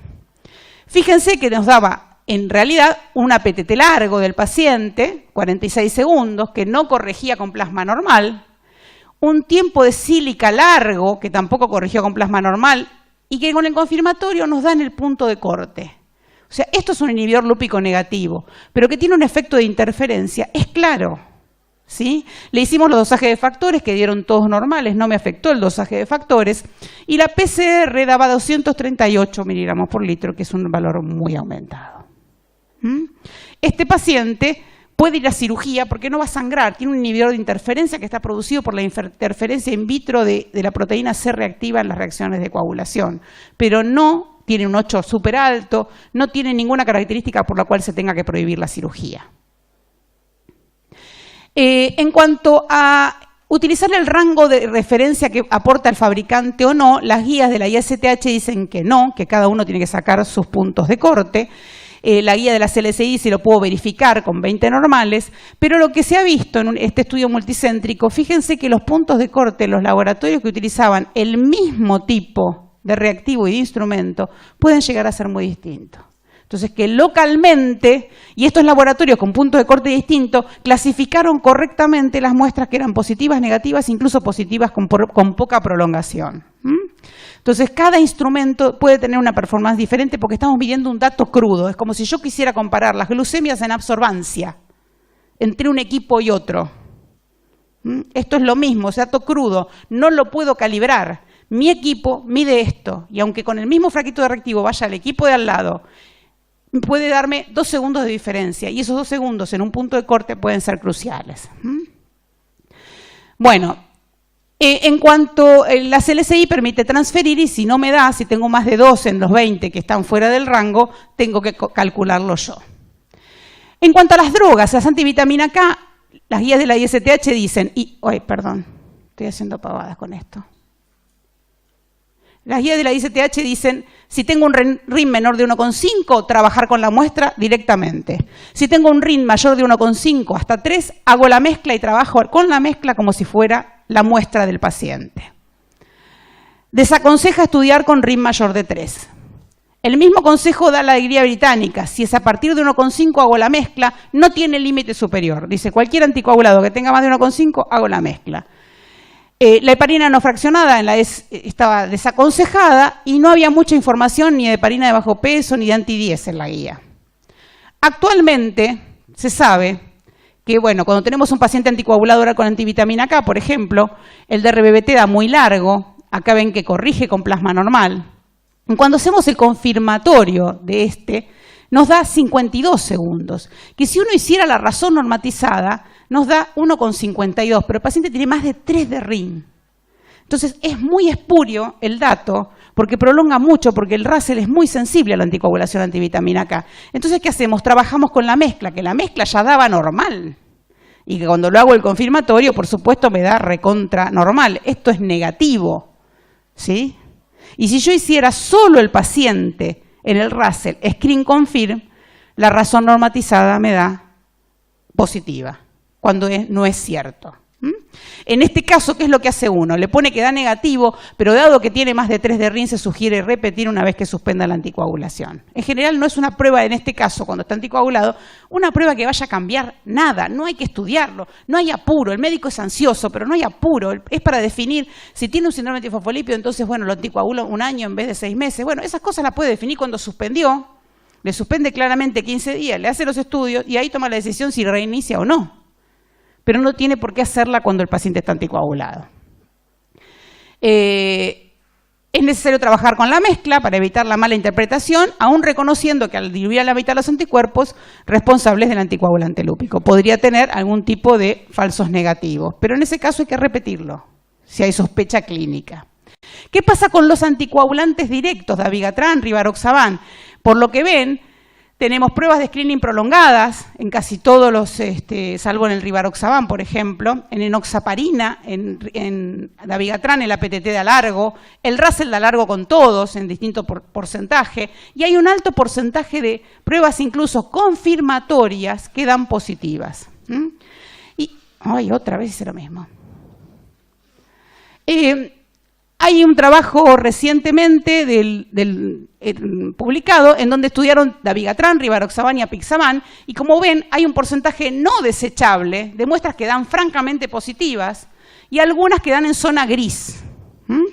Con lo cual se desaconseja además del trabajo anterior que era el nuestro, también desaconseja claramente, esto trabajaban con otros reactivos que no eran los que habíamos usado nosotros y obtienen el mismo resultado. Hay alta cantidad de falsos positivos, entonces no estudiemos a los pacientes cuando están recibiendo las drogas. En esta revisión ven la cantidad de falsos positivos que están descritos en la literatura y proponen medir en el valle, es decir, a 24 horas de haber tomado, por ejemplo, el Rivaroxaban, que es la droga que está aquí. Entonces dice, estudiemos los pacientes en el valle. Lo que pasa es que los pacientes en el valle tienen gran cantidad de variabilidad. Hay pacientes en el valle que tienen menos de 50 nanogramos, que es una concentración baja, y otros que tienen 100 nanogramos o 150. Entonces no me asegura que tenga una concentración que no me interfiera. De hecho, nosotros hicimos un estudio en donde vimos que independientemente, esto es la concentración de Rivaroxaban, aún a concentraciones bajas de Rivaroxaban, tengo prolongaciones de los screening de Russell y de los confirmatorios, pero la razón normatizada me da por sobre el punto de corte. ¿Sí? En un alto porcentaje, con un reactivo en un 84% y con otra marca reactivo también en un 84%. Estas muestras son de valle, pero hay variabilidad y hay algunas muestras que dan positivas. Y fíjense que en una serie de muestras que habían sido estudiadas en otro momento donde no estaban con el anticoagulante, antes o después de ese ensayo, vimos que el Russell daba muy distinto, era normal cuando no tenía droga, cuando la droga daba 0. Y fíjense que la razón normatizada también caía abruptamente. Y el único paciente que mantenía la razón normatizada alta era el paciente que tenía realmente un anticoagulante lúpico y estaba recibiendo Rivaroxaban. Con lo cual, también nosotros comprobamos que los pacientes que tienen anticoagulante lúpico, la capacidad de detectarlos la sigo teniendo a pesar de que reciban el anticoagulante. Y aquí tenemos algunos ejemplos. Un paciente que tiene todo el estudio normal, con todos los tiempos normales, los índices todos normales, en octubre del 2013. Viene en marzo del 2014 y presenta un tiempo de trombina incoagulable, una PTT que estaba dentro del rango normal todavía, pero un Russell que da 47 la mezcla y 66 el paciente. Si yo no le hago el tiempo de trombina a esto, le pongo un sello de anticoagulante lúpico positivo y adiós, amigo. ¿Qué pasaba? El paciente estaba sacado en un valle de dabigatran. Le habían dicho, no tome mañana a la noche, no tome mañana a la mañana y venga el otro día a sacarse. Todavía tenía efecto. Y ese efecto fue capaz de prolongar el Russell de esta manera y dar un confirmatorio positivo. El resultado fue informado como no interpretable por presencia de dabigatran. ¿Qué pasó cuando lo estudiaron en mayo? Cuando realmente suspendió el tiempo que tenía que suspender. Da todo normal, nuevamente. Acá tenemos otro caso. Paciente de 37 años con una TBP idiopática en miembro inferior izquierdo, femoral, o sea, proximal, con una trombosis importante, tratado con Rivaroxaban. Entonces, ¿qué hacen? Lo mandan a estudiar recibiendo Rivaroxaban y le dicen suspenda la dosis, vaya a sacarse sangre antes de tomarlo. ¿Qué tenemos? El paciente tiene una PTT normal, porque la Rivaroxaban afecta muy poco la PTT, pero tiene un Russell largo, que no corrige con plasma normal. El ICA le da 20% para un punto de corte de 10. ¿Y qué pasa con el confirmatorio? Corrige. Entonces el paciente se lleva un diagnóstico de anticoagulante lúpico positivo. Pero como sabíamos esto, de que lo habían mandado a estudiar, acá estábamos a realmente menos de un mes de estar tomando el Rivaroxaban, o sea que no lo había suspendido seguramente. Por ahí no sabíamos cuánto tiempo le habían dicho la suspensión. Hicimos un anti-10 que daba 0,67, medido con heparina de bajo peso, no importa, pero me dice que hay actividad anti-10 no despreciable. Entonces, nuevamente, acá se le pone que el resultado no es interpretable porque está presencia de Rivaroxaban y que hay que estudiarlo suspendiendo. Fíjense, en febrero, cuando suspende la anticoagulación, el paciente tiene todos los datos normales y le da negativo. Actualmente hay un nuevo artículo del doctor Exner que dice que se puede utilizar un DOAC-STOP, que es parecido a un carbón activado, en donde lo que hace es sacar los nuevos anticoagulantes o los anticoagulantes directos del plasma, y entonces lo que probaron es que los pacientes que tenían anticoagulante lúpico positivo sin droga, pero le ponían este carbón activado, mantenían la prolongación, los pacientes que eran negativos seguían dando negativos, y aquellos pacientes que tenían las drogas, el DRBT prolongado por falso positivo corregía completamente. Eso no está disponible comercialmente aún, no es muy fácil de utilizar por lo que me dijeron, así que bueno, pero podría ser una salvación en un caso que tengamos que tomar una decisión. Las guías de la CLSI ya reconocen todas estas interacciones que pueden producir falsos positivos y descartan la utilidad del tiempo de trombina y de la actividad anti-10. La conclusión del informe la tiene que hacer el bioquímico que lo hace. Si uno lo llena al médico de numeritos, que el de RBBT, que el ICA, que el confirmatorio, que la razón normatizada, no entiende nada. El que tiene que definir si eso que está viendo es positivo o negativo lo hace el bioquímico. De ahí la importancia de saber hacer estos tipos de estudios. Dicen que no hay que informar dudoso, nosotros informamos en algunos casos que no podemos sacar una conclusión, porque a lo mejor tenemos un inhibidor de interferencia que no es anticoagulante lúpico positivo y que no podemos definir, ponemos que no es concluyente y que se sugiere repetirlo en 12 semanas. La CLSI dice distintos niveles. Primer nivel, control posanalítico de las pruebas. ¿Cómo dieron? ¿Cómo dio el control? ¿Cómo dieron las muestras? ¿Cómo estaban las condiciones del paciente? ¿Está tomando algo? La segundo nivel, interpretación del resultado. Con las pruebas que hay, sabiendo qué tiene el paciente, qué toma el paciente, con las pruebas que hay, cómo dan, cómo no dan, uno saca una conclusión analítica del resultado analítico dando un informe correcto. El tercer nivel es el médico solicitante en que interpreta este resultado y permiten utilizar el resultado indeterminado y sugiriendo la repetición. Y promueve utilizar termino con esta, ¿sí? Porque yo creo que estamos... tengo una prueba de detección normal, anticoagulante lúpico negativo. Eso es lo que dicen la mayor parte de las guías, ¿sí? Tengo las pruebas de detección prolongada, alguna de ellas. Hago tiempo de trombina, siempre. Tiempo de trombina muy prolongado, suspender el estudio. Esto es heparina no fraccionada de dabigatran. No lo sigo porque voy a tener falsos positivos. Tiempo de trombina normal, hago el ensayo de mezcla. El ensayo de mezcla corrige dosaje de factores porque estoy en presencia de un déficit. Eso es lo que dice el algoritmo habitual. No corrige, estoy en presencia de un efecto inhibitorio, le hago la prueba confirmatoria con fosfolípidos concentrados. Si es positiva, tengo un anticoagulante lúpico. Y si es negativa, es que tengo que hacer dosajes de factores porque puedo tener un inhibidor específico de factores, por ejemplo, un anti-8. Obviamente que la clínica de estos pacientes va a ser muy diferente, pero hay mucha gente que trabaja en laboratorios donde no tiene idea de la muestra que le derivan. En Argentina hay laboratorios de derivación, donde le llegan tubos, sin un solo dato clínico, ¿sí? Ahora, ¿qué pasa? ¿Qué es lo que tenemos que hacer según lo que aprendimos hoy? Que si corrige, igual le hago el confirmatorio. Porque puede ser un anticoagulante lúpico que corrija la mezcla. Lo dice la guía británica, lo dice la CLSI y lo dice la ISTH más apocadamente, no lo dice con todas las letras, pero sugiere que puede haber dilución, entonces que habría que hacer la prueba confirmatoria. La CLSI directamente se manda, hago esto primero, si esto me da positivo ya está, no me importa nada, y si esto me da negativo o tengo alteraciones del QUIC, asociadas como un anticoagulante lúpico antivitamina, un anticoagulante antivitamina K, hago la mezcla. Pero la cosa directa es hacer el confirmatorio. Yo le agrego un segundo atajo, que es el siguiente. Si tengo alta sospecha de síndrome antifosfolípido, hago el ensayo de mezcla igual.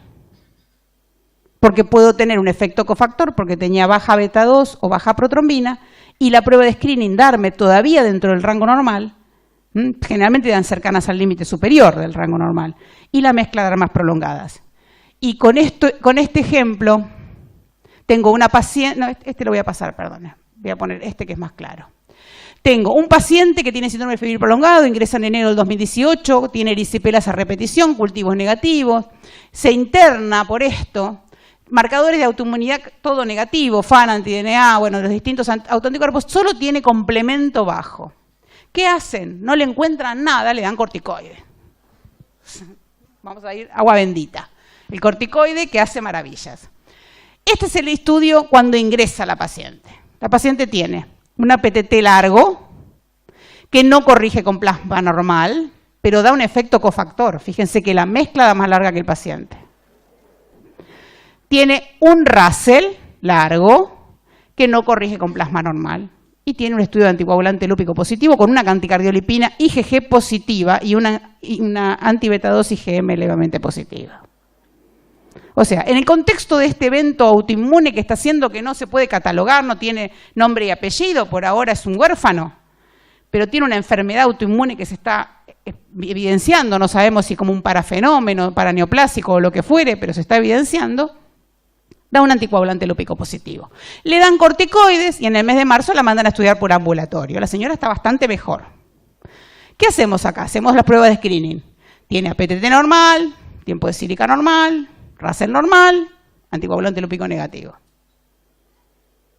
Pero nosotros, que hacemos las mezclas iguales, encontramos esto, que tiene una mezcla que da 50 segundos y que tiene una mezcla que da 47 segundos, que es por encima del rango de referencia, que es hasta 40, 41. Y si yo hago el confirmatorio de esta mezcla, la razón normatizada de la mezcla me da 1,63. O sea que el paciente sigue teniendo efecto anticoagulante lúpico positivo, que se está evidenciando, menos, pero lo sigue teniendo positivo. Bueno, la vamos a terminar acá. Más o menos me pareció que eran los conceptos más importantes que tenían que ver. Muchas gracias.